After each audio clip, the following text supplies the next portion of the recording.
بسم اللہ الرحمن الرحیم الحمد للہ رب العالمین وصلی اللہ علی محمد وعلی اہل بیتہ الطیبین الطاہرین۔ ایام فاطمیہ 13 جمادی الاول سے 3 جمادی الثانی، جو غم ہے اہل بیت کے غموں میں سب سے بڑا، جس میں مظلوم ترین ہستی ہیں جناب سیدہ کونین اور امیر المؤمنین ولی امر المسلمین۔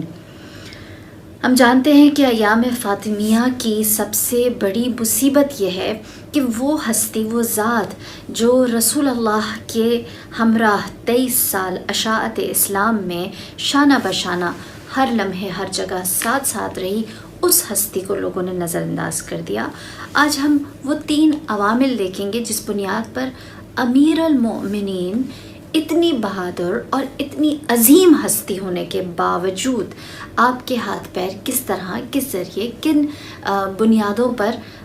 کاٹ دیے گئے، اور آپ جنگ یا ایک احتجاج یا سختی کے ساتھ پیش نہیں آ سکے، یا آپ کے لیے خاموشی ایک مصلحت قرار پائی۔ پہلی چیز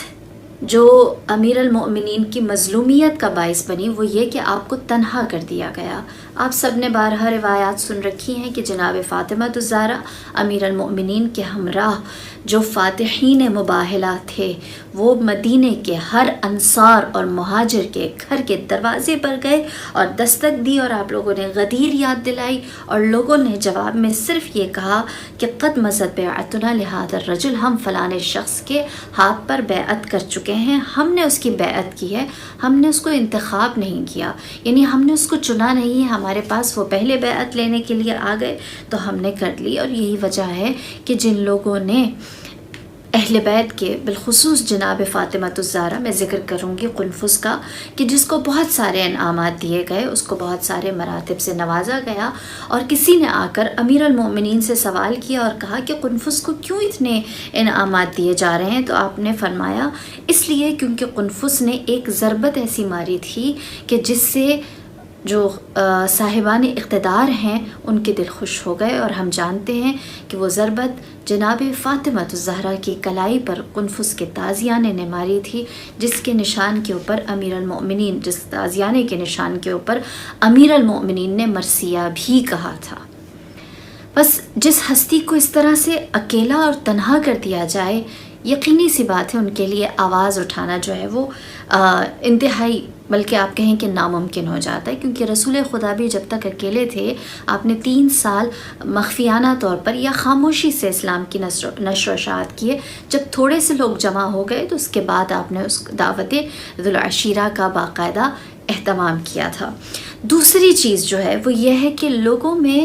امیر المؤمنین کی معرفت ہی نہیں تھی، اور جس کے لیے جناب فاطمہ نے سب سے زیادہ تگ و دو اور سب سے زیادہ جد و جہد کی ہے، اور اسی لیے رسول اللہ یہ فرما گئے تھے کہ من مات ولم يعرف امام زمانہ فمات میتۃ الجاہلیہ، جس نے اپنے وقت کے رہبر کو نہیں پہچانا، جس نے اپنے وقت کے مولا کو نہیں پہچانا،